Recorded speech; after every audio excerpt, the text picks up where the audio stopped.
Halo, assalamualaikum warahmatullahi wabarakatuh, teman-teman. Kembali lagi bersama saya di Simpur Jaya Channel. Pagi ini kita beraktivitas kembali di warung sembako ya. Kita lihat ke dalam.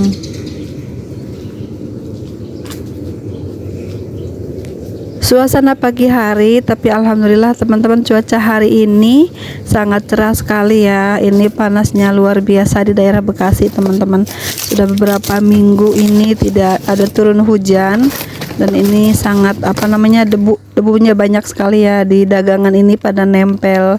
Ini kita harus rajin membersihkan, teman-teman ya.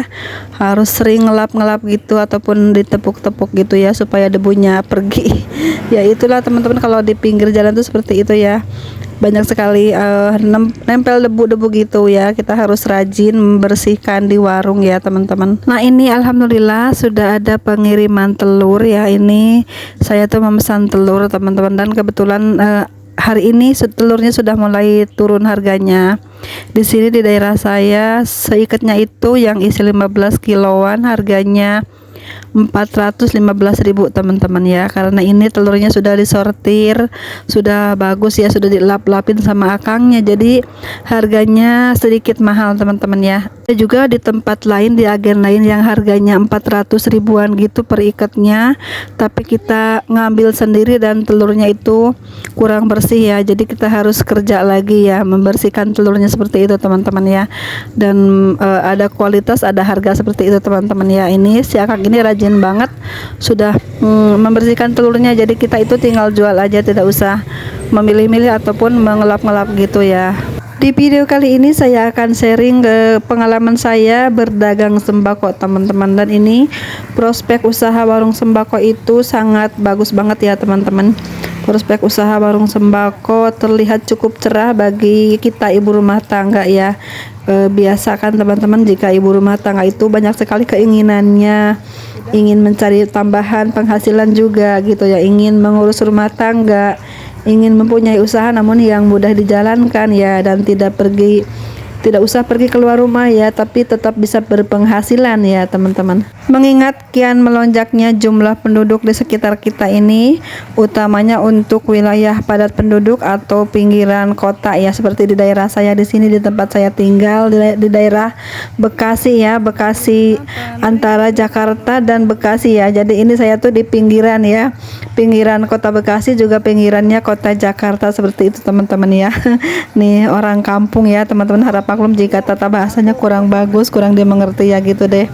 Maklum ya, teman-teman. Dan saya juga terima kasih untuk teman-teman yang selalu mendukung saya, mensupport saya, sehingga saya semangat ya membuat video-video selanjutnya ya. Dan semenjak saya buka warung sembako, alhamdulillah banget, teman-teman, banyak sekali pengalaman-pengalaman hidup yang saya dapatkan ya, terutama dalam hal bermasyarakat ya, seperti itu, teman-teman ya. Jadi menambah wawasan saya tentang bersosialisasi dengan lingkungan baru, dengan lingkungan sekitar saya tinggal ini ya. Dari berbagai suku bangsa kita bertetangga ya, bertemu bersilaturahmi ya.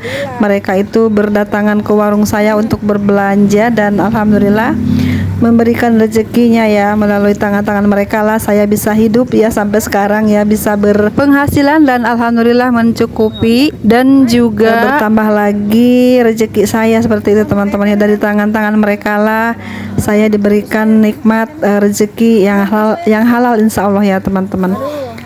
Semakin banyak penduduk di sini yang berdatangan dari mana-mana ya. Hal ini ya cukup realistis ya untuk kita, semakin banyak konsumen di sekitar kita, dan juga hampir seluruhnya adalah target kita ya, target usaha kita ya. Maka itu semakin besar kesempatan untuk mendulang rezeki melalui usaha warung sembako yang saya kelola ini ya. Bagi teman-teman, bagi ibu-ibu ya, para ibu rumah tangga yang kini belum juga mendapatkan profesi utamanya, mungkin teman-teman bisa mencoba usaha warung sembako di rumah ya. Ada beberapa hal yang perlu diperhatikan teman-teman ya, jika ingin membuka usaha warung sembako di rumah ya. Namun semuanya itu akan mudah dilaksanakan ya, seperti kegiatan di rumah aja, seperti itu. Cuman ini bedanya hanya berhadapan langsung setiap hari dengan para pembeli ya, pembeli yang berdatangan ke warung kita. dan insya Allah ya semuanya mendapatkan hal positif ya. Di lain silaturahmi juga kita mendapatkan keuntungan lain, yaitu keuntungan dari berjualan kita ini teman-teman. Dalam memulai usaha warung sembako itu banyak hal-hal yang harus kita ketahui memang ya teman-teman ya, dan banyak juga yang harus kita perhatikan juga saat kita membuka usaha warung sembako. Namun semuanya itu akan mudah terlaksana ya apabila ada niat dan tekad dari kita ya mencari rezeki melalui usaha warung sembako di rumah ini teman-teman. Prospek usaha warung sembako di rumah itu modalnya adalah sangat mudah teman-teman ya. Sangat mudah kita jalankan, sangat mudah kita mulai ya. Berapapun modal yang kita punya, kita bisa memulainya ya teman-teman. Tidak harus bermodalkan puluhan juta ataupun ratusan juta ya. Namanya usaha kecil-kecilan ya, dimulai dari kecil dulu ya teman-teman. Dan untuk kedepannya mungkin kita bisa menambahkan lagi dengan modal yang kita punya juga ya. Jika ingin terus berkembang ya pasti kita harus banyak pengorbanannya ya teman-teman. Modalnya semakin besar, terus waktu pun kita semakin banyak tersita di warung seperti itu ya. Dan ya alhamdulillah jika sudah menjalani rasanya enak teman-teman ya, nyaman ya. Terbiasa dengan hal ini, saya tuh menjadi lebih semangat dalam menjalani hari-hari ya, karena setiap hari pasti saya mendapatkan untung di rumah ya, mendapatkan misalnya kenalan baru saat berbelanja ya, dan kita pun bisa saling beramah tamah ya teman-teman ya dengan siapapun yang berbelanja. Modal utama untuk menjalankan usaha warung sembako itu adalah keramah tamahan kita ya, serta juga ketekunan kita ya. Selebihnya kita pun tahu ya bahwa modal paling fundamental untuk membuka usaha adalah uang ya. Namun daripada itu memang perlu juga kolaborasi antara teknis dengan naluri ya, yakni uang dengan sikap, maka secara tidak langsung dan lama-kelamaan bakal terwujud dengan hasil usaha yang selama ini kita lakukan ya. Apalagi jika untuk menjalankan usaha ini tidak dibutuhkan keahlian khusus ya teman-teman.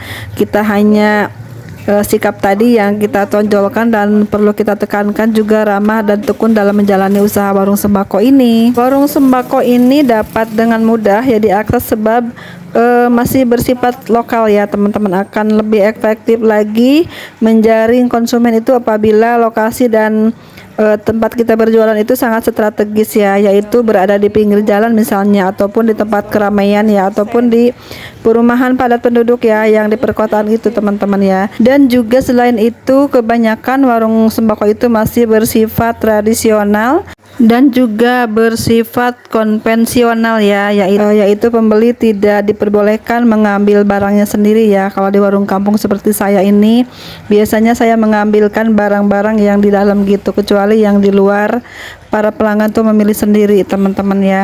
Peluang usaha warung sembako ini cukup berprospek ya teman-teman. Seiring meningkatnya kebutuhan pokok seperti sembako ini, jenis barang-barang pun yang kita jual tuh beragam ya, kebutuhan rumah tangga, dan sebaiknya juga untuk itu dapat kita analisa juga sasaran utama itu bisnis usaha sembako itu adalah ibu rumah tangga ya teman-teman, ataupun anggota keluarga ya di seputar lokasi kita tinggal ini ya, di seputar lokasi usaha kita tinggal ini ya.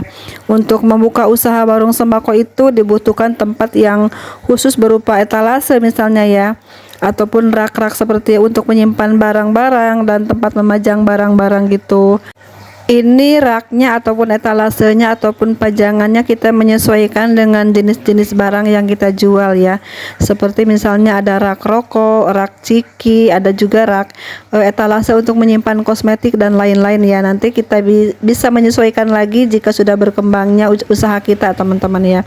Namun untuk di awal-awal itu kita hanya menyediakan, hanya butuh barang-barang yang kita perlukan di rumah ya. Seperti contohnya kita memerlukan sabun, sabun cuci, untuk keperluan mandi, untuk keperluan memasak seperti itu ya. Di awal mula menyiapkan barang-barang yang untuk kita jual di warung sembako kita ini, ataupun untuk lebih ramai lagi jika menyediakan jajanan anak-anak ya, apapun yang anak-anak suka kita sediakan di warung kita ya. Misalnya dari jajanan-jajanan makanan ringan seperti itu, permen, ada juga snack-snack, banyak banget macamnya ya sekarang teman-teman. Kita tinggal pilih ke agen di terdekat ya, di lingkungan kita pasti banyak kita temukan barang-barang tersebut yang untuk kita pertama kali jual di warung kita. Untuk besarnya modal tergantung kita teman-teman ya. Mau seberapa modal usaha kita itu kita bisa gunakan ya. Kita bisa memulai usaha warung sembako ini dengan modal seadanya ya. Berapapun itu bisa teman-teman mulai dari misalnya menyediakan barang-barang keperluan sehari-hari kita di rumah ya, apa saja contohnya, ataupun keperluan anak-anak sekolah ya, seperti itu teman-teman ya. Kita nanti bertahap selanjutnya untuk membeli barang-barang pelengkap selanjutnya ya. Namun untuk di awal-awal itu biasanya para pedagang sembako itu menyediakan barang-barang kebutuhan sehari-hari yang untuk keperluan di rumah gitu ya, seperti saya bilang tadi ya, untuk di dapur alat memasak ya, ataupun alat kebersihan, alat mencuci, alat mandi, seperti itu teman-teman contohnya. Besar kecilnya warung kita itu ditentukan oleh diri kita sendiri ya, tergantung juga modal yang kita keluarkan untuk mengambil peluang usaha warung sembako ya, sebagai profesi kita ibu rumah tangga di rumah ya. Ini bisa juga dijadikan usaha pokok, usaha utama ataupun usaha sampingan ya. Dan usaha warung sembako itu butuh manajemen keuangan yang bagus teman-teman ya. Manajemen memang tak sekedar diperuntukkan untuk perusahaan yang besar-besar saja, namun untuk warung sembako kecil-kecilan pun harus bagus manajemen keuangannya ya teman-teman. Untuk kita pemilik warung sembako itu dibutuhkan juga kejelian ya bagi pemilik warung untuk membuat daftar khusus guna mencatat hal-hal penting ya seputar usaha warung sembako ini yang mungkin kita jalankan ini teman-teman. Seperti misalnya awal kita membuka usaha warung sembako, kita diwajibkan mengurus manajemen pembelian barang-barang yang akan kita jual ini. Misalnya kita membuat catatan penting untuk membeli barang-barang yang sangat kita perlukan nanti di awal buka warung sembakonya ya. Dan banyak lagi manajemen-manajemen lainnya yang untuk kita pahami selanjutnya setelah kita membuka usaha warung sembako di rumah itu teman-teman ya. Nah itulah ya teman-teman sharing saya kali ini, prospek usaha warung sembako di rumah untuk ibu rumah tangga ya teman-teman, ataupun kita bisa jadikan usaha sampingan ataupun usaha utama kita ya. Insya Allah sangat menjanjikan sekali. Terima kasih atas waktunya sudah menonton. Sampai jumpa di video selanjutnya. Assalamualaikum warahmatullahi wabarakatuh.